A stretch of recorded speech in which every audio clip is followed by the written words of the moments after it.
นี่เนาะหมักไหม้เนี่ยอยู่บ้านเจ้าเอิ้นหมักหยังเนาะนี่ค่อยก็หากินครั้งแรกซื้อหมักพดยั่วๆเนาะ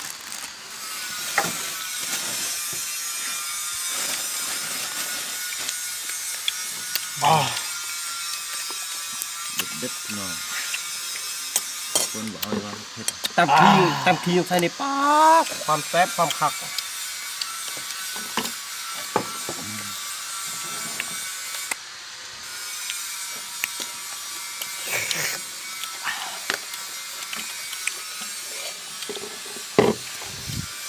เข้ากันดีเนาะ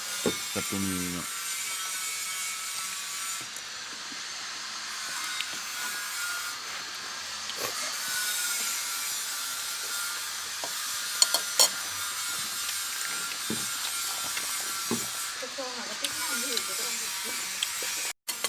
จะเศร้าจะได้คือ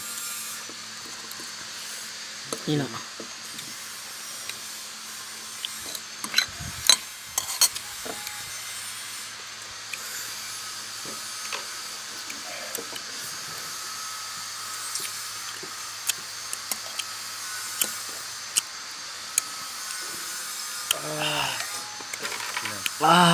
ยามนี่แหละย่างมันเนาะคุณเนาะ